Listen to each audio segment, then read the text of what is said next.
Баршаңызға сәлем, сендермен мен Жанера. Бүгін қазақтың ұлттық тағамы бешбармақ дайындайтын боламыз.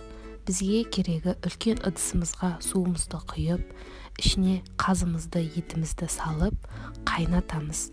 Мен қосып быжыда салып жібердім. Бір қайнағаннан кейін көбігімізді алып тазалап, астын жайлатып, 1-2 сағатқа етімізді піскенше қоямыз. Одан кейін тазартылып, мен бір сәбіз салып жібердім. Себебі біздің үйдегілер сәбізді жақсы көреді. Салсаңыз да, салмасаңыз да болады. Одан кейін 2 сағаттан кейін етіміз піскен қарап, етімізді алып сорпадан ішіне тазартылып, картошкамызды саламыз. Картошкамыз піскенше біз қамыр дайындаймыз. Бізге керегі ұн, 1 жұмыртқа, тұз және су.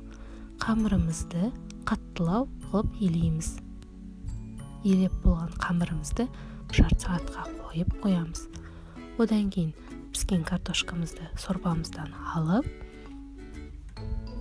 жайып қойған манағы қамырымызды 3 бөлшекке бөліп, жұқалау қылып жазамыз.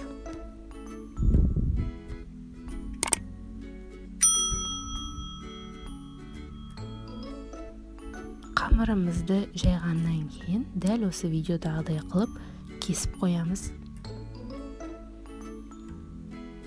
Тұздығымызға бізге керегі 1 жуа. Жуаны жақсылап турап, үстіне бұршымызды салып, қайнап жатқан манағы сорпамыздан алып үстіне құямыз. Қайнап жатқан сорпамыздың үстіне манағы жазған қамырымызды салып, араластырып тұрамыз.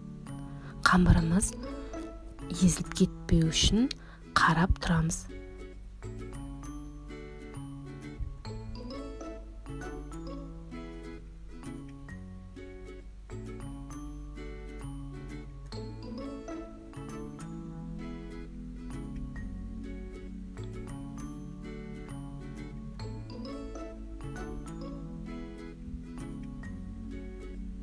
Піскен қамырымызды сорпадан сүзіп, табаққа саламыз.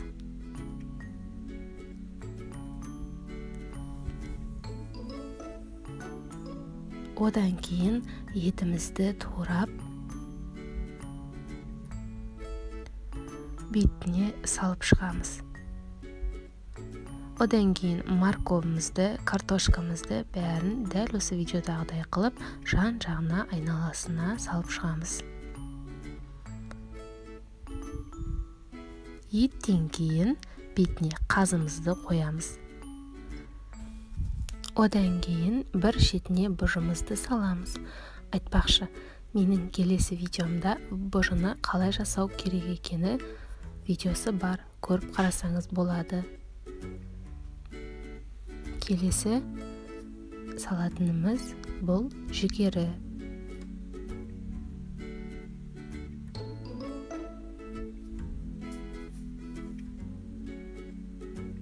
Одан кейін бетіне тұздығымызды құйып, жақсылап араластырып, жей берсеңіз болады. Барлықтарыңызға ас болсын.